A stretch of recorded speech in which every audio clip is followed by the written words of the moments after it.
എല്ലാവർക്കും നമസ്കാരം. എൻ്റെ പേര് ഉമാദേവി. എല്ലാവർക്കും എൻ്റെ ചാനൽ ഉമാമഹേശ്വരത്തിലേക്ക് സ്വാഗതം. ഇന്ന് ഞാൻ ഹരിനാമ കീർത്തനത്തിലെ 44 ശ്ലോകവും അതിൻ്റെ അർത്ഥവുമായാണ് വന്നിരിക്കുന്നത്. നത്വം വരും പരിചു കർമ്മ വ്യാപായമിക മധ്യേ ഭവിക്കിലും ഇതില്ലെങ്കിലും കിമവി തത്വാദിയിൽ പരമുദിച്ചൊരു ബോധമത് ചിത്തേ വരുന്നു ഹരി നാരായണായ നമ. ഇവിടെ അർത്ഥം പറയുകയാണ്, വാക്കർത്ഥം. ഇഹമധ്യേ ഈ ലോകത്ത് ശരീരയാത്ര തുടർന്നുകൊണ്ടിരിക്കവേ തന്നെ നത്വം ആനന്ദരൂപം അഥവാ ബ്രഹ്മസ്വരൂപം വരും പരിചു കൈവരുമാറ് കർമ്മവ്യാപായം പൂർണ്ണമായ കർമ്മനിവൃത്തി ഭവിക്കിലും അതില്ലെങ്കിലും കിമതി ഉണ്ടായാലും ഇല്ലെങ്കിലും തത്വാദിയിൽ തത്വങ്ങൾക്കെല്ലാം ആദിയായ പരമാത്മാവിൽ പരം വ്യക്തമായി ഉദിച്ചൊരു ബോധം തെളിഞ്ഞ ജ്ഞാനാനുഭവം അത് ചിത്തേ വരേണ്ടതിഹ വിട്ടുപോകാതെ ഉള്ളിൽ തുടർന്ന് നിലനിൽക്കണം. നാരായണായ നമ. നാരായണനായിക്കൊണ്ട് നമസ്കാരം. ഇനി ഇതിൻ്റെ അർത്ഥം പറയാം. ഈ ലോകത്ത് ശരീരയാത്ര തുടർന്നുകൊണ്ടിരിക്കവേ തന്നെ ആനന്ദസ്വരൂപമായ ബ്രഹ്മരൂപം കൈവരുമാറ് പൂർണ്ണമായ കർമ്മനിവൃത്തി ഉണ്ടായാലും ഇല്ലെങ്കിലും തത്വങ്ങൾക്കെല്ലാം ആദിയായ പരമാത്മാവിൽ വ്യക്തമായി തെളിഞ്ഞ് ജ്ഞാനാനുഭവം വിട്ടുപോകാതെ ഉള്ളിൽ തുടർന്ന് നിലനിൽക്കണം. നാരായണന് നമസ്കാരം. ഇവിടെ ജ്ഞാനോദയവും ജീവമുക്തിയെയും കുറിച്ചാണ് ആചാര്യൻ നമ്മെ മനസ്സിലാക്കി തരുന്നത്. അപ്പം ജീവിച്ചിരിക്കുമ്പോൾ തന്നെ കർമ്മം പൂർണ്ണമായി ഒടുങ്ങി ആനന്ദ സ്വരൂപമായ ബ്രഹ്മത്തിൽ ദൃഢമായ നിഷ്ഠ സംഭവിക്കുന്നതാണ് ജീവൻ മുക്തി. ഇവിടെ ജീവൻ മുക്തിയെ പറഞ്ഞാണ് നമ്മുടെ കർമ്മങ്ങൾ ഒടുങ്ങിയാൽ മാത്രമേ നമുക്ക് ജീവമുക്തി ഉണ്ടാവൂ, ഇല്ലേ? ആ കർമ്മങ്ങൾ എങ്ങനെയുള്ള കർമ്മങ്ങളായാലായിരിക്കും നമുക്ക് ജീവമുക്തി ഉണ്ടാകുക? നമ്മൾ മുമ്പുള്ള പോയെങ്കിൽ പറഞ്ഞു. എങ്ങനെ? സാത്വഗുണങ്ങളായ കർമ്മങ്ങൾ, ഈശ്വരോന്മുഖമായ കർമ്മങ്ങൾ, സത്യവും നീതിയും ധർമ്മവുമായിട്ടുള്ള കർമ്മങ്ങൾ, മറ്റുള്ളവരോട് കരുണയും സ്നേഹവും വാത്സല്യവും നിറഞ്ഞ കർമ്മങ്ങൾ, ഇങ്ങനെയുള്ള സത്വഗുണപ്രധാനമായിട്ടുള്ള കർമ്മങ്ങൾ ആണ്. സാത്വിക ഗുണത്തിന് ആധാരമായ മഹാവിഷ്ണു, ആ ഭഗവാന്റെ അവതാരമായ ശ്രീകൃഷ്ണ ഭഗവാൻ, ആ ഭഗവാൻ ഭഗവത്ഗീതയിലൂടെ നമുക്ക് ഉപദേശിച്ചു തന്ന കാര്യങ്ങളെല്ലാം മനസ്സിലാക്കി. അപ്പോൾ നമ്മൾ എന്ത് വേണം? നമുക്ക് കുറച്ച് ജ്ഞാനവും അറിവൊക്കെ വേണം. ഏത് തരത്തിലുള്ള ജ്ഞാനമാണ്? ആത്മജ്ഞാനം അറിയാനുള്ളൊരു ജ്ഞാനം നമുക്കുണ്ടാവണം. അതൊക്കെ നമുക്ക് ഈ ഭഗവത്ഗീതയിലൂടെ ഭഗവാൻ തന്നെ നേരിട്ട് നമുക്ക് പറഞ്ഞു തന്നിട്ടുണ്ട്. അപ്പോൾ നമ്മൾ അങ്ങനെയുള്ള ആ രീതിയിലുള്ള കാര്യങ്ങളൊക്കെ മനസ്സിലാക്കാനുള്ളൊരു മനസ്സ് വെച്ചിട്ട് അത് മനസ്സിലാക്കി ആ തരത്തിലുള്ള ഈശ്വരോന്മുഖമായ കർമ്മങ്ങളിലൂടെ കടന്നു പോകുമ്പോൾ മാത്രമേ നമുക്ക് കർമ്മങ്ങൾ അവസാനിക്കുള്ളൂ, ഇല്ലേ? അപ്പോൾ ഭഗവാൻ നമുക്ക് നമ്മുടെ സത്വഗുണപ്രധാനമായ സ്വഭാവങ്ങൾ കൊണ്ടുവേണം നമുക്ക് കർമ്മം ഒടുങ്ങേണ്ടത്. അപ്പോൾ ആ കർമ്മം ഒടുങ്ങുന്നതാണ് ഇവിടെ ജീവമുക്തി എന്ന് ആചാര്യൻ പറയുന്നു. അങ്ങനെ എന്നോട് പറയാം, ജീവിച്ചിരിക്കുമ്പോൾ തന്നെ കർമ്മം പൂർണ്ണമായി ഒടുങ്ങണം. നമ്മുടെ ജീവിതം, നമ്മുടെ ശരീരം യാത്ര തുടരുന്നതാണ് നമ്മുടെ ജീവിതം. ആത്മയാത്ര, ആത്മാവും ശരീരവും ചേർന്ന്. പക്ഷേ നമ്മൾ ശരീരത്തെ മാത്രമേ ഈ പ്രകൃതിയുടെ 3 ഗുണങ്ങളാൽ നമ്മൾ കൂടുതൽ ഗൗനിക്കുന്നുള്ളൂ. പക്ഷേ അതിനുള്ളിലൊരു ആത്മാവുണ്ടെന്നും അത് ബോധതലമാണെന്നും അത് ഈശ്വരൻ്റെ പരമാത്മാവിൻ്റെ തന്നെ അംശമായ നമ്മുടെ ജീവനാണെന്നും ഒക്കെ മനസ്സിലാക്കി നമുക്ക് ഒടുങ്ങണമെങ്കിൽ നമ്മുടെ കർമ്മങ്ങൾ ഒടുങ്ങണം. കർമ്മങ്ങളിൽ ആസക്തി കുറയണം. ആസക്തി കുറയുമ്പോഴാണ് നമുക്ക് ഭഗവാനിലേക്ക് കൂടുതൽ അടുക്കാനുള്ള, നമ്മൾ ആരെന്നറിയാനുള്ള ഒരു പ്രവണത നമുക്ക് ഉണ്ടാവുകയുള്ളൂ. അങ്ങനെയാണ് നമുക്ക് ജീവൻ മുക്തി ഉണ്ടാകാനും വഴിയുള്ളൂ. അപ്പോൾ അതുകൊണ്ടാണ് ഇവിടെ പറഞ്ഞത് കർമ്മങ്ങൾ ഒടുങ്ങാതെ നമുക്ക് ജീവൻ മുക്തി ഉണ്ടാവില്ല എന്നാണ് ഇവിടെ പറയുന്നത്. എന്നിട്ട് ഇവിടെ പറയുന്നു, അപ്പോൾ നമുക്ക് എന്താണ് ഈ ജീവൻ മുക്തി കൈവരുന്നതിന് മുമ്പ് തന്നെ, അല്ലേ? അപ്പോൾ ജീവൻ മുക്തി കൈവരുന്ന കഴിഞ്ഞാൽ പിന്നെ നമുക്ക് പിന്നെ ഒന്നും അറിയേണ്ട ആവശ്യം. നമ്മൾ അതിലെത്തി എന്താണ് ജീവൻ്റെ ലക്ഷ്യം എന്ന് അവിടെ എത്തിക്കഴിയാണ് ജീവൻ മുക്തി. പക്ഷേ അതിനു മുമ്പേ തന്നെ നമുക്ക് എന്തുണ്ടാവും? തത്വജ്ഞാനം ഉണ്ടാകും. അപ്പോൾ തത്വജ്ഞാനം നമ്മളെന്താണ്? നമ്മുടെ ഈ ഈശ്വരഭക്തിയും നാമസങ്കീർത്തനും ഈശ്വരോന്മുഖമായ പ്രവൃത്തികളും ഒക്കെ ആയി വരുമ്പോൾ നമ്മുടെ എന്താകും? നമ്മുടെ ബോധമണ്ഡലം തെളിയെന്ന് പറഞ്ഞില്ലേ? നമ്മൾ അകത്ത് നോക്കാതിരിക്കുന്നത് കൊണ്ടാണ്, നമുക്ക് ചിന്തിക്കാത്തത് കൊണ്ട് മാത്രമാണ് നമുക്ക് ആ ബോധതലം ഇല്ലെന്ന് മറന്ന് നമ്മൾ ജീവിക്കുന്നത്. പക്ഷേ ഈശ്വരൻ്റെ തന്നെ പരമാത്മ ചൈതന്യം നമ്മുടെ ഉള്ളിൽ ബോധമണ്ഡലമായിട്ട് ബുദ്ധി രൂപേണ നമ്മുടെ ഉള്ളിൽ കിടക്കുന്നുണ്ട്. അപ്പോൾ അത് തെളിയുന്നതോടുകൂടി നമുക്ക് എന്തുണ്ടാവും? തത്വജ്ഞാനം ഉണ്ടാവും എന്നാണ് ഇവിടെ അപ്പോൾ ജീവൻ മുക്തിക്ക് തന്നെ നമുക്ക് തത്വജ്ഞാനമുണ്ട്.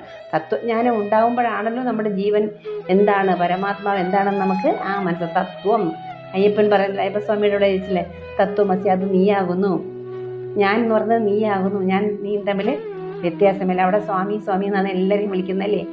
സ്വാമി അങ്ങോട്ട് മാറി നിൽക്കുക, സ്വാമി ഇങ്ങോട്ട് മാറി നിൽക്കുക, സ്വാമി ശരണം, അയ്യപ്പ, ഇങ്ങനെ നമ്മൾ അങ്ങനെയേ ഉള്ളൂ. ഒരു ഒന്നെന്നുള്ള തത്വം. അതുകൊണ്ട് തന്നെയാണ് കഠിനമായ മലകളൊക്കെ നമ്മൾ കയറുന്നത്. നമുക്കതിനുള്ള കഴിവുണ്ട്. എന്തുകൊണ്ട്? നമ്മുടെ നാമാവലികൾ അല്ലേ, സ്വാമിയേ ശരണം അയ്യപ്പത്തുള്ള അവിടെ ഇങ്ങനെ വിളിച്ചു വരുന്നുണ്ടല്ലേ. അപ്പോൾ നാമസങ്കീർത്തനത്തിൻ്റെ ശക്തി നോക്കണം. ഈ നാമസങ്കീർത്തനം മലയാകുമ്പോൾ നമുക്ക് മറ്റെല്ലാം നമ്മൾ മറക്കും. ഒരു നമ്പറിൽ നമ്മൾ ഇടയ്ക്കിടയ്ക്ക് നമുക്കിത് ഉണ്ടാകുന്നുള്ളല്ലേ സാക്ഷാത്കാരം. അത് അയ്യപ്പ ശബരിമലയിൽ പോകുന്നവർക്ക് ഉണ്ടാകുന്നുണ്ട്. അതിനാണ് എത്ര ബുദ്ധിമുട്ടിയാണെങ്കിലും ആൾക്കാർ വർഷമാകുമ്പോൾ മാലയിടുന്നു, അയ്യപ്പനെ കാണാൻ പോകുന്നത്. അത് നമുക്ക് ഓരോ വർഷത്തിലൊരിക്കൽ കിട്ടുന്ന എന്താണ്, അയ്യപ്പാന്ന് നമ്മൾ വിളിച്ച് സ്വാമിയേന്ന് വിളിക്കുമ്പോൾ നമുക്കുണ്ടാകുന്ന പരബ്രഹ്മ ഇതുണ്ടല്ലോ, ലയം നമുക്കുണ്ടാകണം. അതുകൊണ്ട് മാത്രമാണ് ശബരിമലയിൽ എല്ലാവരും മല കയറി സ്വാമിയാകുന്ന നീയും ഞാനും ഒന്നാണെന്നുള്ള തത്വത്തിൽ നിന്ന് എത്തിച്ചേരുന്നതെന്ന് വേണം നമ്മൾ അതിൽ നിന്ന് മനസ്സിലാക്കാൻ. അപ്പോൾ തത്വജ്ഞാനം ഉണ്ടായാലും കർമ്മമായ മനസ്സും വാസനാമണ്ഡലവും പൂർണ്ണമായും ഒട്ടടങ്ങുന്നില്ല. നമുക്ക് തത്വജ്ഞാനം കിട്ടുന്നുണ്ട്. എല്ലാവർക്കും ഏതാണ്ട് നമ്മൾ പല സന്ദർഭങ്ങളിലും പല രൂപത്തിലും പല ഭാവത്തിലും നമുക്ക് പല അവസരങ്ങളിലും നമുക്ക് ഒരു ആനന്ദവും, അത് ഈ ജീവന് പരമാത്മാവായിട്ട് ബന്ധപ്പെടുമ്പോൾ സച്ചിദാനന്ദം ഉണ്ടാവുകയാണ്. ഒരിക്കലും മറയാത്ത ഒരുതരം ആനന്ദ നിർവൃതി ഉണ്ടാവുകയാണ്. അതിനെയാണ് സച്ചിദാനന്ദം എന്ന് പറയുന്നത്. അതാണ് ഈശ്വരൻ, പരബ്രഹ്മസ്വരൂപം. അച്ഛൻ മക്കളുമായിട്ട് അടുക്കുന്നു എന്ന് പറഞ്ഞ പോലെ, അല്ലെങ്കിൽ പരബ്രഹ്മ സത്യം നമ്മുടെ ജീവാത്മാവുമായിട്ട് അത് തന്നെയാണ് നമ്മുടെ ഉള്ളിലിരിക്കുന്നതെന്ന് മനസ്സിലാക്കി അതാണ് തത്വജ്ഞാനം. അപ്പോഴാണ് നമ്മൾ മനസ്സിലാക്കുന്നത്. അതിന് ശേഷമാണ് നമുക്കെല്ലാം ഈ ഭഗവാൻ എല്ലാവരിലും ഉണ്ടെന്ന് മനസ്സിലാക്കാനുള്ള ശ്രമം നമ്മൾ നടത്തുന്നത്. അതിനുശേഷം നീ ഞാനും ഒന്നെന്ന് എല്ലാവരും മനസ്സിലാക്കി വരുന്ന തത്വജ്ഞാനം നമുക്ക് ജീവൻ മുക്തിക്ക് മുമ്പേ ഉണ്ടാകും. അത് ഉണ്ടായി, അത് തെളിഞ്ഞ് അത് പ്രവർത്തിച്ച് അതിൻ്റെ അവസാനം വന്ന അങ്ങ് അറ്റത്തെ പരമോന്നതിയാണ് നമ്മുടെ ജീവൻ മുക്തി. അപ്പോൾ അതാണ് ഇവിടെ ആചാര്യൻ നമ്മെ പഠിപ്പിച്ചുകൊണ്ട് വരുന്നത്. ഒന്നുകൂടി നമുക്ക് നോക്കാം. ഇവിടെ 3 വിഷയങ്ങളെക്കുറിച്ച് ആചാര്യൻ പറയുന്നു. അതാണ്: 1 തത്വജ്ഞാനം, 2 വാസനാക്ഷയം, 3 മനോനാശം. ഇവ ഒരുമിച്ച് അഭ്യസിച്ചാണ് ജീവൻ മുക്തി നേടേണ്ടത്. എന്താണ് അല്ലേ? തത്വജ്ഞാനം എന്താണ്? ഭഗവാൻ പരബ്രഹ്മസ്വരൂപത്തിൻ്റെ അംശമാണ് നമ്മളിലെ ഈ ജീവജാലങ്ങളിൽ ജീവനിൽ നിൽക്കുന്നത് അല്ലേ. ശുദ്ധാശയെ ഇതിൽ ഞാനൊരു ലൈനുണ്ട്, ലക്ഷ്മി നാരായണ സ്തോത്രത്തിലുള്ളത്, ഞാൻ വായിച്ച് പറഞ്ഞു തരാം. അപ്പോൾ ഈ 3 കാര്യങ്ങൾ, തത്വജ്ഞാനം, വാസനാക്ഷയം, മനോനാശം എന്നിവ ഒരുമിച്ച് അഭ്യസിച്ചാണ് ജീവൻ മുക്തി നേടേണ്ടത്. ഇത് 3 ഒടുങ്ങിയാൽ വാസനാക്ഷയം എന്ന് പറഞ്ഞാൽ നമ്മുടെ മനസ്സിനുള്ളിലെ മോഹങ്ങൾ, ആഗ്രഹങ്ങൾ. നമ്മളിപ്പോൾ നമ്മൾ നാമസങ്കീർത്തനത്തിലും ഭഗവാനിലേക്ക് പോകാനെന്നും പറഞ്ഞുകൊണ്ട് നമ്മൾ നിൽക്കുന്നു. അപ്പോൾ നമ്മുടെ ജീവന് ചില ആഗ്രഹങ്ങളുണ്ടാവും. നമ്മൾ ആഗ്രഹങ്ങൾ സാധിക്കാതെ വന്നാൽ നമുക്കൊരിക്കലും ജീവൻ മുക്തിയിലേക്ക് നമ്മുടെ മനസ്സെത്തില്ല. വാസനാക്ഷയം അവിടെ കിടക്കും. അതാണ് ഈ വാസനാക്ഷയം എന്നുള്ളത്. നശിക്കണം, നമ്മുടെ ആഗ്രഹം തീരണം. അതിനാണ് പറയുന്നത് നമ്മുടെ ഉള്ളിലെ തേജോമയമായ ബോധമണ്ഡലത്തെ ഉണർത്ത് അത് പരിലസിക്കുമ്പോൾ എന്താവുന്നു, നമ്മളിലെ എന്താണ് കർമ്മത്തിൻ്റെ ഭാഗങ്ങൾ, അതായത് ധർമ്മ, അർത്ഥ, കാമ, മോക്ഷം എല്ലാ ഭാവങ്ങളിലും നമ്മൾ എന്താവുന്നു, നമുക്ക് തൃപ്തി ഉണ്ടാകുന്നു. തൃപ്തി വരുന്നതിനാണ് വാസനാക്ഷയം എന്നുള്ളത്. കാരണം അല്ലാതെ അതിനടിച്ചു കൊല്ലാൻ നമുക്ക് പറ്റില്ല. കാരണം അപ്പം നമ്മളിപ്പോൾ ഉദാഹരണം, നമ്മൾ വളരെ മോശമായ അവസ്ഥയിൽ ധനപരമായും അറിവിൻ്റെ പരമായും അല്ലെങ്കിൽ സ്നേഹത്തിൻ്റെ പരമായും ഒക്കെ നമുക്ക് ഒരുപാട് ഏറ്റക്കുറച്ചിലുണ്ടാവാം. അപ്പം മോഹം എന്ന് പറയുന്നത് മനസ്സിലൊരു ജീവൻ മുക്തി ഉണ്ടാവണമെങ്കിൽ മനസ്സിലുണ്ടാകുന്ന എന്തെല്ലാം അതുണ്ടോ ആഗ്രഹങ്ങളൊക്കെ നിവർത്തിക്കണം. അപ്പോൾ ആര് സാധിച്ചു തരും? ആത്മാവിൻ്റെ ആഗ്രഹം എന്താണ്? ജീവാത്മാവിൻ്റെ ആഗ്രഹം ഈ ശരീരത്തിൽ നിന്ന് ജീവനെ എങ്ങനെ മുക്തിയിലാക്കണം എന്നുള്ളതാണ്. അപ്പോൾ ഈ ശരീരത്തിൻ്റെയും മനസ്സിൻ്റെതുമായി, ഈ ശരീരം അനുഭവിക്കുന്നത് ആത്മാവാണ് അനുഭവിക്കുന്നത്. നമുക്ക് തോന്നും ശരീരമാണ് അനുഭവിക്കുന്നത്. അല്ല, ഇതെല്ലാം ആത്മാവാണ് അറിയുന്നത്. അപ്പോൾ ആത്മാവിന് നല്ല വികാരങ്ങൾ വേണം നമ്മൾ കൊടുക്കാൻ. അപ്പോൾ അതല്ലാതെ വരുമ്പോൾ ആത്മാവ് ബുദ്ധിമുട്ടും. അതിൻ്റെ ഉദ്ദേശം വേറെയാണ്, ശരീരത്തിൻ്റെ ഉദ്ദേശം വേറെയാണ്. ശരീരത്തിനെ നമ്മളെ 3 ഗുണങ്ങളാലെ സൃഷ്ടിച്ച് ഞാൻ അന്ന് പറഞ്ഞില്ലേ, രജോ തമോ സാത്വിക ഗുണങ്ങളാലാണ് നിർമ്മിച്ചിരിക്കുന്നത്. എങ്ങനെ? പ്രകൃതിയുടെ ഗുണം, പ്രകൃതിയുടെ കണക്ക് പ്രകാരം വെച്ചിട്ട് ചെയ്തിരിക്കുന്നതാണ്. അപ്പോൾ അതാരാണ്? യോഗമായ ശക്തിയാണ്. അത് ഭഗവാനാണ്, ഭഗവാന്റെ തത്വമാണ്. തത്വം മായാപ്രകൃതിയായിട്ട് നിൽക്കുന്നിടത്തോളം കാലം നമുക്ക് എന്താവും? വാസനാക്ഷയം ഉണ്ടാവും. വാസനാക്ഷയം ഉണ്ടാവില്ല. അപ്പം പ്രകൃതിയായിട്ട് വിടുക എന്ന് പറയുമ്പോൾ പ്രകൃതി അറിയുന്നു. പ്രകൃതി ആരാണെന്ന് അറിയുന്നു? ഭഗവാന്റെ തന്നെ യോഗമായാണ്, ഭഗവാൻ നമ്മുടെ ഇവിടെ ലീലകളാണെന്നാണ് എന്ന് നമ്മൾ മനസ്സിലാക്കുമ്പോഴാണ് നമുക്ക് തത്വജ്ഞാനം ഉണ്ടാകുന്നത്. അത് പ്രകൃതിയെ അറിയുമ്പോൾ മാത്രമാണ്. നമ്മളും പ്രകൃതിയും നമ്മൾ പ്രകൃതിയാണ്. അപ്പം നമ്മളിനി ഈശ്വരനെ അറിയണം ഇല്ലേ? ആ ഈശ്വരനെ അറിയുമ്പോൾ നമ്മൾ ആ പ്രകൃതി ആരെന്ന് അറിയുന്നു. അത് നമുക്ക് അറിവിലൂടെയും വായിച്ചും മനസ്സിലാക്കിയും ആചാര്യന്മാരിൽ നിന്നൊക്കെ കേട്ടുമൊക്കെ മനസ്സിലാക്കി മാത്രമേ നമുക്ക് അതൊക്കെ അറിയാൻ കഴിയൂ. അതല്ലാതെ അതീന്ദ്രിയ ജ്ഞാനം ഭഗവാൻ തരും എന്ന് പറയുന്നുണ്ട് ഭഗവത്ഗീതയിൽ. എങ്ങനെ അതീന്ദ്രിയ ജ്ഞാനം? നമുക്ക് ഇതിനപ്പുറം പ്രകൃതി എന്ത്, അതിൻ്റെ ഉപരി എന്ത്, പ്രകൃതി ഉണ്ടാക്കിയിരിക്കുന്നത് എങ്ങനെ, അതിൻ്റെ പിന്നിലെ ശക്തി എന്ത്, അതാണ് അതീന്ദ്രിയ ജ്ഞാനം. അത് ഭക്തരായ ഏത് ആൾക്കും ഭഗവാൻ അത് അരുളി ചെയ്യും. അതെല്ലാം അറിയിച്ച് അതിൻ്റെ വ്യത്യാസങ്ങൾ മനസ്സിലാക്കി നമ്മളെ ആ രൂപത്തിൽ എത്തിക്കും എന്നാണ് വാക്ക് തന്നിരിക്കുന്ന ആളാണ് നമ്മുടെ ഭഗവാൻ ഭഗവത്ഗീതയിലൂടെ. അപ്പം ഭഗവത്ഗീത എന്ന ആ പുസ്തകം നമ്മൾ വായിക്കണം. വായിച്ചാൽ മാത്രമേ നമ്മൾ ആരെന്നറിയൂ. ഭഗവാൻ നമ്മളും തമ്മിൽ വ്യത്യാസമില്ല എന്നും നിന്നിൽ ഞാനിരിക്കുന്നു എന്ന് ഭഗവാൻ ഉറപ്പിച്ച് പറയുന്നെന്നും, നീ ചുമ്മാ ഇങ്ങനെ ഇരുന്നിട്ട് കാര്യമില്ല, നീ നിൻ്റെ പ്രവൃത്തികൾ കർമ്മം ചെയ്യുക. ചിന്തയല്ല ആവശ്യം, നിനക്ക് കർമ്മമാണ്. ആ കർമ്മങ്ങൾ ശ്രദ്ധയോടുകൂടി നീ ചെയ്യാൻ തുടങ്ങുമ്പോൾ ആ നിന്നിലിരിക്കുന്ന ഞാൻ വികസിക്കാൻ തുടങ്ങും, ഞാൻ അതിൽ പ്രകാശിക്കാൻ തുടങ്ങും. അപ്പോൾ ഞാൻ ആനാകുന്ന ആ ആത്മശക്തി നിന്നെ എന്ത് ചെയ്യും, ഉണർത്തി നിന്നെ എത്തേണ്ടടുത്ത് എത്തിക്കും. അങ്ങനെയാണല്ലോ അർജുനൻ്റെ ആത്മാവിനെ ഉപദേശിച്ച് ഭഗവാൻ എന്തെത്തിക്കുന്നത്, എന്താണ് കർമ്മത്തിലേക്ക് എത്തിക്കുന്നത്. നീ ഇനി ഇവരെ കൊല്ലേണ്ട ആവശ്യമില്ല, കുരുക്ഷേത്രത്തിൽ അവരെല്ലാം കൊന്നു കഴിഞ്ഞു ഞാൻ. പക്ഷെ നിന്റെ കർമ്മം ഇതാണ്, നീ ചെയ്യേണ്ടതാണ് ഇതാണ്. അപ്പോൾ നീ അതിനുണർന്നാലേ മതിയാവുള്ളൂ. അതുകൊണ്ട് ആ രീതിയിൽ അർജുൻ ഈ പറഞ്ഞ പോലെ 3 ഗുണങ്ങളാൽ വന്ന് പെട്ടിരിക്കുകയാണ്. എന്താ? ബന്ധങ്ങൾ, സ്നേഹം, കരുണയൊക്കെ പെട്ട് കിടക്കുകയാണ്. ബന്ധുക്കളെന്നും പറഞ്ഞു. അപ്പോൾ ബന്ധുക്കളാണല്ലോ നമ്മുടെ ബന്ധനം. ആ ബന്ധനമൊക്കെ എങ്ങനെ ഭഗവാൻ ഇറക്കും? എല്ലാം ഭഗവാൻ വളരെ ഈസി ആയിട്ട് നമ്മളെ അതിലൂടെ കടത്തി മാറ്റി നമ്മളെ മോക്ഷഗതിയിൽ എത്തിക്കും. അതാണ് ഭഗവാൻ നമുക്ക് ഭഗവത്ഗീതയിലൂടെ ഉപദേശിച്ചു തന്നിരിക്കുന്നത്. ആ തത്വജ്ഞാനം എന്നാണ് ഇവിടെ പറയുന്നത്. തത്വജ്ഞാനം എന്താണ്? ആ തത്വജ്ഞാനം കിട്ടുന്ന വാസനാക്ഷയം കൊണ്ടാണ്. വാസനാക്ഷയം എന്ന് വെച്ചാൽ നമ്മുടെ പ്രകൃതി അറിയുക എന്നുള്ളതാണ് വാസനാക്ഷയം. അല്ലാതെ ഇതിനെ പെട്ടെന്ന് നമുക്ക് നമ്മുടെ വികാരങ്ങളെ പിടിച്ചു നിർത്താൻ പറ്റില്ല. അപ്പോൾ നമ്മുടെ മനോനിയന്ത്രണം ഉണ്ടാവണമെങ്കിൽ നിയന്ത്രണമാണ് ഇതിലേറ്റവും വലുത്, ഇല്ലേ? നമ്മൾ വേഷം കെട്ടി സന്യാസിയായിട്ട് പോകുന്നതിന് മുമ്പേ നമ്മുടെ മനസ്സിനെ എത്രത്തോളം നമുക്ക് നിയന്ത്രിക്കാൻ പറ്റും? മനസ്സ് നമ്മളെ നിയന്ത്രിച്ചുകൊണ്ടിരിക്കുകയാണ്. പ്രകൃതിദത്തമായ ഗുണം കൊണ്ട് മനസ്സ് നമ്മളെ നിയന്ത്രിക്കുമ്പോൾ നമ്മൾ പാദപൂജയും ഭഗവത് കീർത്തനം കൊണ്ടും ഭഗവത് ശ്രവണങ്ങൾ കൊണ്ടും ഭഗവത് സേവകളും അർച്ചനകളും പുഷ്പങ്ങളും വ്രതങ്ങളുമായിട്ട് നമ്മൾ എന്താവണം? ആ മായാശക്തി പരബ്രഹ്മത്തിൻ്റെ ആളാണെന്ന്, പരബ്രഹ്മം തന്നെയാണെന്ന് മനസ്സിലാക്കുന്ന അവസ്ഥയാണ്. ആ പ്രകൃതി നമ്മളാണ്. ആ ഭഗവാൻ പ്രകൃതി ഉണ്ടാക്കി പ്രകൃതിയിലെ തത്വഗുണങ്ങളാൽ നമ്മൾ ജീവജാലങ്ങൾ സൃഷ്ടിച്ചു. അപ്പോൾ ആരായി നമ്മൾ ചിന്തിക്കണം? നമ്മൾ ആ ചിന്തയിലേക്കാണ് നമ്മൾ പോവേണ്ടത്. തത്വചിന്തപരമെന്നുള്ള ഇതാണ്. ആ പ്രകൃതി യോഗമായ ഭഗവാനാണ്. ഭഗവാന്റെ യോഗമായയുടെ തത്വങ്ങളാലാണ് നമ്മളെ സൃഷ്ടിച്ചിരിക്കുന്നത്. ഭഗവാൻ യോഗമായ ഒന്നാകുമ്പോൾ ആ തത്വങ്ങളെല്ലാം നമ്മളാണ്. ആ തത്വങ്ങളിൽ നമ്മൾ അതിജീവിക്കാൻ നമുക്ക് ഈ മനുഷ്യ രൂപത്തിൽ നിന്ന് നമ്മൾ അതിജീവിച്ച് നമ്മൾ ആ ആത്മജ്ഞാനം മനസ്സിലാക്കി ആ ബോധത്തെ തെളിയിച്ച് ആ ബോധം ഈശ്വരനോട്ട് ലയിപ്പിക്കുക എന്നുള്ളതാണ് ആ മനുഷ്യൻ്റെ ശാശ്വതമായ അല്ലെങ്കിൽ ലക്ഷ്യം എന്ന് നമ്മളെ പഠിപ്പിക്കാനാണ് നമുക്ക് ഈ ജീവൻ ഇത് തന്നിരിക്കുന്നത്, പിരിച്ചു നിർത്തിയിരിക്കുന്നത്.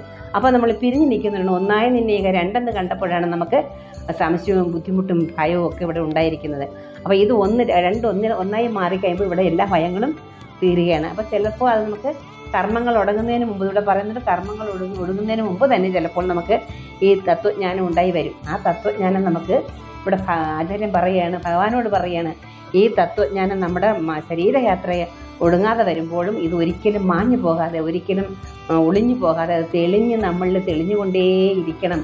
അതിനെന്നെ ഹരിനാരായണൻ അനുഗ്രഹിക്കണേ എന്നാണ് ഇവിടെ ആചാര്യൻ നമ്മുടെ ഈ പോയത്തിലൂടെ നമ്മളെ പറഞ്ഞ് മനസ്സിലാക്കി തരുന്നത്. അതിന് ചില ഉദാഹരണങ്ങളൊക്കെ നമ്മുടെ മനോനിയന്ത്രണത്തിനെ കുറിച്ച് തന്നെയാണ് പറയുന്നത്. മനോനാശം. അപ്പം നമ്മുടെ മനസ്സിലെ ആഗ്രഹങ്ങൾ തീരുമ്പോൾ എന്താവും? അത് ഒടുങ്ങുകയാണ്. അപ്പോൾ നമ്മളിവിടെ പച്ചക്കിളി പവിഴ പാൽവർണ്ണം എന്ന് പറഞ്ഞാൽ ആ പോയ ഉദ്ദേശിക്കുന്നത്. അതായത് മനം ഒടുങ്ങുമ്പോൾ മനസ്സാണ് കർമ്മേന്ദ്രിയങ്ങൾക്ക് എന്ത് കൊടുക്കുന്നത്? മനസ്സാണ് കൊടുക്കുന്നത്, അല്ലേ? ബോധം കൊടുക്കുന്ന അറിവ് വെച്ചിട്ട് പ്രവർത്തിപ്പിക്കാൻ വേണ്ടി നമുക്ക് ജ്ഞാനം തരുന്നത് മനസ്സാണ്. ഈ മനസ്സ് ഒടുങ്ങണം. ഇങ്ങനെ പ്രകൃതിദത്തമായ രീതിയിലുള്ള വ്യാപാരം ഒടുങ്ങണം. അതായത് പ്രകൃതിയുമായിട്ടുള്ള കർമ്മങ്ങളുമായിട്ട് നമ്മൾ ഈശ്വരജ്ഞാനപരമായിട്ട് പ്രകൃതിയെ മനസ്സിലാക്കി കഴിയുമ്പോൾ മനം താനെ എന്താകും? ഇങ്ങനെ അയയുകയാണ്. അല്ലാതെ ബഹളം വെച്ച് ഒതുങ്ങുകയാണ്. മനം താനെ എന്താകുന്നു? ഒതുങ്ങുകയാണ്. ഒതുങ്ങി അതെന്താവും? അതിൽ ആശകളൊക്കെ നശിച്ച് ആഗ്രഹങ്ങളൊക്കെ നശിച്ച് നമ്മുടെ ആ ഭഗവത് സ്വരൂപമായ മനസ്സാകും. ഭഗവാന് മറ്റുള്ളവർക്ക് വരം കൊടുക്കണം എന്നുള്ളത്, ഭഗവാൻ ആരോടും വരം ചോദിച്ചു നടക്കുന്നില്ല, ഇല്ലല്ലോ.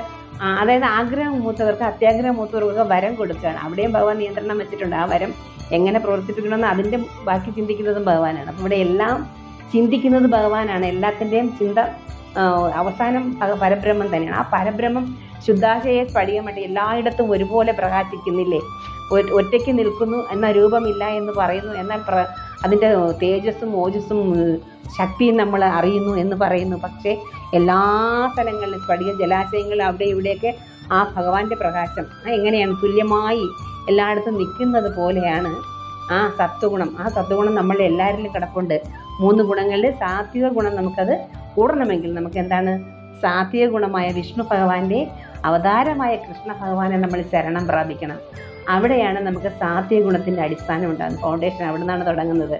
ഭഗവാൻ കൃഷ്ണനെ നമ്മൾ സ്മരിക്കാനും സ്നേഹിക്കാനും തുടങ്ങുമ്പോൾ എന്താണ് വേണ്ടത്, എന്താണ് ഭഗവത്ഗീതയുടെ ഭഗവാൻ ഉപദേശിച്ച് നമ്മുടെ ജീവൻ മുക്തിക്ക് വേണ്ടി പറഞ്ഞിരിക്കുന്നത് നമ്മൾ ശ്രദ്ധിക്കുമ്പോൾ മനസ്സിലാകും. ഭഗവാൻ തന്നെയാണ് സാക്ഷാൽ മഹാവിഷ്ണു, ഭഗവാന്റെ അവതാരമായ ശ്രീകൃഷ്ണ ഭഗവാനെയാണ് നമ്മൾ ആരാധിക്കുമ്പോൾ നമുക്ക് സാത്വിക ഗുണമുണ്ട്. സാത്വിക ഗുണം ഉണ്ടാകാൻ ആ ഒരു വഴിയാണ്. സാത്വിക ഗുണത്തിൻ്റെ ആള് ഭഗവാനാണ്. അപ്പം നമുക്ക് സാത്വിക ഗുണം ഉണ്ടായാൽ അതിൽ കൂടെ നമുക്ക് മനഃശുദ്ധി ഉണ്ടാവും.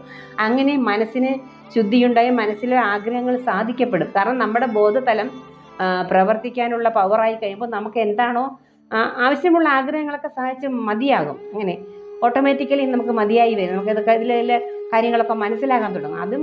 ഇത് ആഗ്രഹങ്ങൾ സാധിക്കുന്നതിൽ ഉൾപ്പെടെ നമുക്ക് മനസ്സിലാക്കാൻ തുടങ്ങും. ഇത് ഇന്നതാണ്, ഇങ്ങനെയൊക്കെയാണ്. ഈ ആഗ്രഹത്തിന് ഒരിക്കലും അതിനുണ്ടാവുകയില്ല. അത് നമ്മൾ പിടിക്കും തോറും നമുക്ക് ബുദ്ധിമുട്ടുണ്ടാവും എന്നുള്ള എല്ലാ അറിവുകളും നമുക്ക് അതാണ് ജീവൻ മുക്തിക്ക് മുമ്പേ നമുക്ക് അറിവ്, ആ തത്വജ്ഞാനം കിട്ടിയാലല്ലേ നമുക്ക് മുക്തിയിലേക്ക് എത്താൻ കഴിയുള്ളൂ. ഇല്ല അപ്പോഴേ കർമ്മത്തിനെ നമുക്ക് എന്താക്കാൻ പറ്റൂ? ഈസിയാക്കി കർമ്മത്തെ നല്ല രീതിയിലാക്കാൻ പറ്റും. നമുക്ക് തത്വജ്ഞാനത്തിൻ്റെ അത് കിട്ടിക്കൊണ്ടിരിക്കണം. അപ്പോഴാണ് നമുക്ക് മനസ്സിലാവണം ഈശ്വരനെ എല്ലാവരിലും ഉണ്ട്, എല്ലാവരിലും ഒരുപോലെ തിളങ്ങുന്നത്. നമ്മുടെ ജീവശാസ്ത്രം എന്ന് പറയുന്നത് ആ ഭഗവാനാണ്. അത് എല്ലാവർക്കും ഒരുപോലെയാണ് കൊടുത്തിരിക്കുന്നത്. അവരവരുടെ കർമ്മങ്ങൾ ഒടുങ്ങുമ്പോഴാണ് അവരുടെ ഇവിടുത്തെ മനുഷ്യ ജന്മം ഇറക്കുന്നത്. അപ്പം ഹൈന്ദവ സമുദായത്തിൽ നമുക്ക് ഹൈന്ദവ സനാതന ഇതിൽ പറയുന്നത് ജീവൻ മരണം മുക്തി ഇങ്ങനെ നമുക്ക് ഹിന്ദുക്കളുടെ ആചാരപ്രകാരം പറഞ്ഞാൽ ജീവൻ മരണം ഇങ്ങനെ നടന്നു സംസാര ചക്രം നടന്നുകൊണ്ടേയിരിക്കും. അപ്പം നമ്മുടെ സംസാര ചക്രത്തിൽ കിടന്ന ആത്മാവിനെ നമ്മുടെ ജീവനെ ബുദ്ധിമുട്ടിക്കാതെ അതിനൊരു മുക്തി കൊടുക്കുക എന്നുള്ളതാണ് നമ്മുടെ ജീവൻ്റെ ഉദ്ദേശമെന്ന് നമ്മൾ ആ പുസ്തകങ്ങളിലൂടെ മനസ്സിലാക്കുകയാണ്. അല്ലെങ്കിൽ ഭഗവാൻ നേരിട്ട് പറയുന്നത് തന്നെയാണ് നമ്മുടെ ഏറ്റവും വലിയ നമ്മുടെ വിദ്യാഭ്യാസം, അതായത് ആത്മീയ വിദ്യാഭ്യാസം. ഭഗവത്ഗീത തന്നെ എടുത്തു നോക്കാം. അതിനുശേഷം ഭാഗവതം പറയുന്നു ഭഗവാനാണ് ഭാഗവതം, ഇല്ലേ? അപ്പം അതും അതിലെ ഓരോരോ കാര്യങ്ങൾ അതിൽ നിന്നും പഠിക്കേണ്ടത് ഓരോ കാര്യങ്ങൾ നമുക്ക് അതിനകത്തുണ്ട്. അവിടെയൊക്കെ സാത്വിക ഗുണങ്ങൾക്കുള്ള ഗുണങ്ങൾ പറയുന്നുണ്ട്. നമുക്ക് ധ്രുവന്റെ കഥ പറയുന്നില്ലേ? ശ്രവണത്തിലൂടെ നമ്മൾ ധ്രുവന്റെ ഭക്തപ്രഹ്ലാദൻ്റെയൊക്കെ കഥ, അതൊക്കെയുള്ള എന്താ സാത്വിക ഗുണം, സൽസ്വഭാവം. കാരണം നന്മ മാത്രമേ അതിനെ മനസ്സിനകത്തുള്ളൂ, അല്ലേ? അപ്പോൾ ആ ഒരു സ്നേഹത്തിനെ കുറിച്ചാണ് അവിടെ കൊടുക്കുന്നത്. സ്നേഹത്തിൻ്റെ കൂടുതൽ കുറവ് കൊണ്ടാണല്ലോ അവിടെ ആ കുട്ടികൾക്ക് ആ ദുഃഖങ്ങളൊക്കെ ഉണ്ടാകുന്നതില്ലേ? അപ്പം ഇതൊക്കെ നീതിക്ക് വേണ്ടിയിട്ടുള്ളതാണ് നമ്മുടെ ധ്രുവൻ. അപ്പോൾ അതുകൊണ്ട് ഇതൊക്കെ നമ്മൾ ഈ പുസ്തകങ്ങളുടെ വായിക്കുമ്പോഴുള്ള കിട്ടുന്ന ജ്ഞാനവും ഭഗവത്ഗീത പഠനവും ഇതെല്ലാം കൂടി ആകുമ്പോൾ നമുക്ക് ജീവിച്ചിരിക്കുമ്പോൾ തന്നെ എന്തുണ്ടാകുന്നു? തത്വജ്ഞാനം ഉണ്ടാകുന്നു. അപ്പോൾ വിചാരിക്കുന്ന ആർക്കൊക്കെ ഇത് ആഗ്രഹമുണ്ടോ? അതാണ് നമ്മുടെ ആഗ്രഹം. ആത്മാവിൻ്റെ ആഗ്രഹം ഇതാണ്, തത്വജ്ഞാനം എന്താണെന്ന് അറിയുക. ശരീരത്തിന് വേറെ പല മോഹങ്ങൾ, പ്രകൃതിദത്തമായിട്ട് കുറേ മോഹങ്ങൾ ആഗ്രഹങ്ങളൊക്കെ ഉണ്ട്. പക്ഷെ അതൊന്നും പാടില്ല. അത് അറിയണം, പ്രകൃതിയെ അറിയണം, നല്ല രീതിയിൽ ആസ്വദിക്കണം. നമ്മുടെ ദുഷ്ടവിചാരങ്ങളൊന്നും ഇല്ലാതെ നല്ല പ്രകൃതിയെ ആസ്വദിച്ചാൽ, അല്ലാതെ നമ്മൾ ആസ്വദിക്കേണ്ടത് നമുക്ക് ഒരിക്കലും ആസ്വദിച്ച് തീരില്ല. ഒരു വെള്ളച്ചാട്ടം കാണാൻ പോകുന്ന, കുറച്ച് മലകളും ഭാഗങ്ങളും കാണാൻ പോകുന്ന, കുറച്ച് നദികൾ കാണാൻ പോകുന്ന, കുറേ സ്ഥലങ്ങൾ കാണാൻ പോകുന്ന, ഈ വൃക്ഷലതാദികൾ, കാട്, ഇങ്ങനെയൊക്കെയുള്ള സ്ഥലങ്ങൾ നമ്മളിപ്പോൾ ഒന്ന് ആനന്ദിച്ച് നോക്കി ഒരിക്കലും മതിയല്ല. മൂകാംബിക നമ്മൾ പോകുമ്പോൾ ആ റൂട്ടിൽ ആ കാട് നമ്മൾ ആനന്ദിക്കണം. ഇഷ്ടംപോലെ ഇങ്ങനെ കാട് ഇങ്ങനെ പോയിക്കൊണ്ടിരിക്കുകയാണ്. അത് നമ്മൾ ആ ഒരു രീതിയിൽ ആനന്ദിക്കണം. എന്ത് നല്ല സമാധാനവും സന്തോഷമുള്ളൊരു സ്ഥലമാണില്ലേ? അവിടെ ഒരു തിരക്കോ ബഹളമോ തമ്മിലടിയോ ഒന്നുമില്ലല്ലോ. നമ്മൾ അങ്ങ് എത്തുന്നത് വരെ അവിടെ ഫ്രീ ആണ്. ആ ഏരിയ മൊത്തം ഫ്രീ ആണില്ലേ? അപ്പോൾ ശാന്തമായ സ്ഥലത്ത് നമ്മൾ നമ്മുടെ മനസ്സ് കൊടുക്കുമ്പോഴാണ് അവിടെയുള്ള പല കാര്യങ്ങളും നമുക്ക് മനസ്സിലാക്കാനും ആസ്വദിക്കാനൊക്കെ കഴിയും. അതുപോലെ തന്നെ ഗുരുവായൂർ പോകുമ്പോൾ ഇപ്പോൾ അതുപോലെ തന്നെ നമ്മളിനി ഓരോരോ സ്ഥലങ്ങളിൽ എവിടെയെല്ലാം നമ്മൾ പോകുന്നുണ്ട്. ഇപ്പോൾ തന്നെ ഈ പളനി ഇല്ലേ, പിന്നെ ശബരിമല ഇല്ലേ, നമ്മൾ ശ്രദ്ധിച്ച് നോക്കുക. നമ്മുടെ കാടും മലയും നദിയും പുഴകളും ഒക്കെ എന്തെല്ലാമോ ഉണ്ട്. ഇതൊക്കെ നമ്മൾ അറിയുന്നില്ല, നമ്മളിതൊന്നും കാണുന്നില്ല.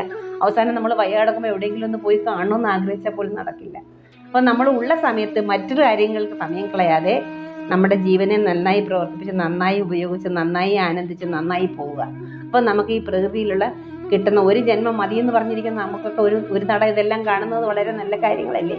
നമ്മുടെ മനസ്സിന് നല്ല എത്ര സന്തോഷം. അപ്പോൾ പ്രകൃതി അങ്ങനെ കാണുകയാണെങ്കിൽ നമുക്ക് ആരോടും അസൂയയും കുശുമ്പൊന്നും തോന്നുന്നില്ല, വിരോധമൊന്നും തോന്നുന്നില്ല, ആസ്വദിക്കാനേ തോന്നുള്ളൂ. അപ്പോൾ അതുകൊണ്ട് നമ്മൾ പ്രകൃതിയെ അറിയാൻ ശ്രമിക്കണം. ജീവൻ്റെ മുക്തിക്ക് നമുക്ക് ആവശ്യം ഇതൊക്കെയാണ്. പ്രകൃതി എന്തെന്ന് അറിയാൻ തുടങ്ങണം. പ്രകൃതി എന്തെന്ന് അറിയുമ്പോഴാണ് പ്രകൃതിയിലെ നന്മയും തിന്മയും, പ്രകൃതി മനുഷ്യർക്ക് വേണ്ടി എന്തൊക്കെ നന്മയും തിന്മയും ചെയ്തിട്ടുണ്ടെന്ന്, അതിലെ നന്മകൾ നമ്മൾ തിരിച്ചറിയുക, തിന്മയെ നമ്മൾ അധിക്ഷേപിക്കേണ്ട. അതും പ്രകൃതിയുടെ ഒരു വികൃതിയാണ് അല്ലേ. പ്രകൃതിയുണ്ട്, പ്രകൃതിക്ക് വികൃതിയുണ്ട്. പക്ഷെ പ്രകൃതിയിൽ നമ്മെ പഠിപ്പിച്ചു തരാൻ ഒരുപാട് കാര്യങ്ങളുണ്ട്. അത് നമ്മൾ ശ്രദ്ധിക്കുമ്പോഴാണ് നമുക്ക് ഈ അറിവുകളൊക്കെ ഉണ്ടാകുന്നത്. അറിവ് ചുമ്മാ അറിവ് കിട്ടില്ല. എവിടെയെങ്കിലും വീട്ടിൽ കയറി ഇരുന്നാൽ നമുക്ക് അറിവുണ്ടാവില്ല. അതുകൊണ്ട് നിത്യം ഇറങ്ങി ഓടണമെന്നില്ല എന്ന് പറയുന്നത്. പോകുന്ന സ്ഥലങ്ങളൊക്കെ നമ്മൾ മനസ്സടക്കിയിരുന്ന് ശ്രദ്ധിക്കുക. മറ്റു കാര്യങ്ങളൊന്നും പറയാതെ പോകുന്ന ലൈനുകളിൽ അവിടുത്തെ ആ മൂർത്തി ഇരിക്കുന്ന അവിടെ വന്നിരിക്കാനുണ്ടായ കാരണങ്ങളൊക്കെ അതിനകത്തുണ്ട്. പല പല കാര്യങ്ങളാണ്. ഇതൊക്കെ നമ്മൾ അറിയുക, അതിൻ്റെ കഥകൾ അറിയുക, അത് മനസ്സിലാക്കുക. അപ്പം പ്രകൃതി എത്ര രമണീയമാണ്. അപ്പോഴാണ് പ്രകൃതി രമണീയതയുള്ളതായി മാറുന്നത്. അല്ലെങ്കിൽ പ്രകൃതി മഴ പെയ്യുമ്പോൾ നമുക്ക് ശല്യം, വെയിൽ വരുമ്പോൾ നമുക്ക് ദോഷം. എപ്പോഴും നമുക്ക് പ്രകൃതിയെ കുറ്റം പറയാനല്ലേ ഇപ്പോൾ പറ്റുള്ളില്ലേ. അപ്പോൾ നമ്മൾ ആകെ അറിഞ്ഞു കഴിഞ്ഞാൽ നമ്മൾ പ്രകൃതിയെ കുറ്റം പറയുക. പ്രകൃതിയാണ് നമ്മെ ഈ സന്തോഷം, ഈ മനുഷ്യത്തിൻ്റെ കഠിനമാതരമായ പ്രശ്നങ്ങൾക്കിടയിൽ നമ്മളെ അല്ലറ ചില്ലറ സന്തോഷങ്ങളോടുകൂടി കടത്തിക്കൊണ്ടു പോകുന്ന പ്രകൃതിയായ നമ്മുടെ ദേവിയായ അമ്മയാണ്, യോഗമായ ഈശ്വരിയാണ്. അപ്പോൾ അമ്മയെ നമ്മൾ അറിയാൻ തുടങ്ങുമ്പോഴാണ് നമുക്ക് ആ തത്വജ്ഞാനമുണ്ട്. അതുവരെ നമുക്ക് തത്വജ്ഞാനമുണ്ട്. അല്ല, പ്രകൃതിയിൽ നമ്മൾ അമ്മയെ അറിഞ്ഞു കഴിയുമ്പോഴാണ് അമ്മയ്ക്ക് നമ്മോട് എത്ര സ്നേഹമുണ്ട്, അമ്മ നമ്മെ എങ്ങനെ പരിപാലിക്കുന്നു, അമ്മ നമ്മളെ എങ്ങനെയാണ് ചലിപ്പിക്കുന്നത്, നമ്മളെങ്ങനെയാണ് നമ്മുടെ ലക്ഷ്യത്തിലേക്ക് കൊണ്ടുപോകുന്നത്, ഏതെല്ലാം തരത്തിൽ നമ്മളെ കൊണ്ടുപോകുന്നത്, നമ്മളെ തെറ്റ് തിരുത്തി തരുന്നത്, ഇതൊക്കെ നമുക്ക് മനസ്സിലാക്കാൻ കഴിയും. അതാണ് തത്വജ്ഞാനം. ശരിയും തെറ്റും അറിയുന്നു, ആ ശരിയും തെറ്റും ഒന്നാണെന്നും അറിയുന്നു. ആ ശരിയെ നമ്മൾ മനസ്സിലാക്കുക, തെറ്റിനെ നമ്മൾ അവഹേളിക്കാൻ പോകണ്ട, തെറ്റിലേക്ക് പോവാതിരിക്കുക. ധർമ്മം അധർമ്മം, തെറ്റ് ശരി, രാത്രി പകൽ, ചിരി സങ്കടം, ഇല്ലേ, ഇതെല്ലാം ഒന്നിനൊന്നിന്. ഇതൊക്കെ ഉണ്ടെങ്കിലേ മറ്റൊന്നറിയാൻ നമുക്ക് കഴിയൂ എന്നുള്ളൊരു ബുദ്ധിയുടെ കാര്യമുണ്ടാകും. എപ്പോഴും സന്തോഷമാണെങ്കിൽ നമുക്ക് എന്ത് വിരസതയായിരിക്കും എന്നറിയൂ. എപ്പോഴും ദുഃഖമാണെങ്കിൽ നമുക്ക് എന്തൊരു ദുഃഖമാണെന്നറിയാമോ.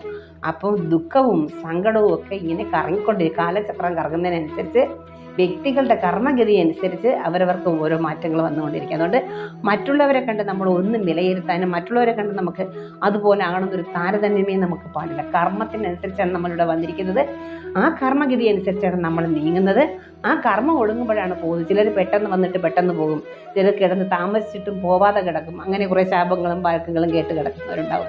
അങ്ങനെ പല തരത്തിലാണ് പ്രകൃതി. അതെല്ലാം കർമ്മമാണ്. ഈ കർമ്മവാസന നമ്മുടെ കിടക്കുന്നത് മനസ്സിലാണ്. മനസ്സാണ് കർമ്മം കൊണ്ട് ഇവിടെ വന്നിരിക്കുന്നത്. ആ മനസ്സിന് കർമ്മം ഒടുങ്ങണം, കർമ്മവാസന കുറയണം. അതിന് നമ്മൾ പ്രകൃതിയായ അമ്മയെ അറിയണം. അതിന് ആ പ്രകൃതിയായ അമ്മ തന്നെയാണ് പരബ്രഹ്മം എന്ന് അറിയുമ്പോഴാണ് നമുക്ക് തത്വജ്ഞാനം ഉണ്ടാകും. ഈ തത്വജ്ഞാനം നമുക്ക് ജീവിച്ചിരിക്കുമ്പോൾ, ജീവൻ മുക്തിക്ക് മുമ്പേ നമുക്കിത് ഉണ്ടാകുമെന്നാണ് ഇവിടെ ആചാര്യൻ നമ്മെ ഈ വരികളിലൂടെ പറഞ്ഞ് പഠിപ്പിക്കുന്നത്. അതുകൊണ്ട് ജീവൻ മുക്തി നമുക്ക് എത്തിയില്ലെങ്കിലും നമ്മൾ ഈ സംസാര ചക്രത്തിൽ ജീവിക്കുകയാണെങ്കിലും നമ്മുടെ ശരീരം അവസാനിക്കുന്നവരെ നമുക്ക് ശരീരത്തിൻ്റെ കെടുതി വരെ നമുക്ക് ഇരിക്കണമല്ലോ. അപ്പം അങ്ങനെ പൊയ്ക്കൊണ്ടിരിക്കുന്ന നമ്മളിൽ ഒരിക്കലും ഭഗവാനെ ഈ തത്വജ്ഞാനം കിട്ടിയ ജ്ഞാനം പാഴിപ്പോവാതെ അതിൻ്റെ ആ രീതി പോവേണ്ട രീതിയിൽ ആ ശരീരയാത്ര തീരുന്നത് വരെ കൊണ്ട് എത്തിക്കണേ എന്നാണ് ഇവിടെ അങ്ങനെയുള്ള ഹരിനാരായണ അങ്ങേക്ക് നമസ്കാരം എന്നാണ് ഇവിടെ ഈ പോയത്തിൽ നമ്മൾ ആചാര്യൻ പറഞ്ഞ് പഠിപ്പിക്കുന്നത്. അതുകൊണ്ട് ഇന്നത്തെ സത്സംഗം ഇവിടെ നിൽക്കുന്നു. നന്ദി, നമസ്കാരം. അടുത്ത ശ്ലോകവുമായി ഞാൻ അടുത്ത ആഴ്ച വരുന്നു. ഹരേ ഗുരുവായൂരപ്പ നാരായണ. രാധേ രാധേശ്വര. നാരായണായ നമ, നാരായണായ നമ, നാരായണായ നമ, നാരായണ നാരായണ സകല സന്താപനാശന ജഗന്നാഥ വിഷ്ണു ഹരി നാരായണായ നമ. നത്വം വരും പരിജു കർമാവ്യപായമിക മധ്യേ ഭവിക്കിലും ഇതില്ലെങ്കിലും കിമപി തത്വാദിയിൽ പരം ഉദിച്ചോരു ബോധമത് ചിത്തേ വരുന്നു മമ. നാരായണായ നമ, നാരായണായ നമ, നാരായണായ നമ, നാരായണായ നമ, നാരായണ നാരായണ സകല സന്താപനാശന ജഗന്നാഥ വിഷ്ണു ഹരി നാരായണായ നമഃ.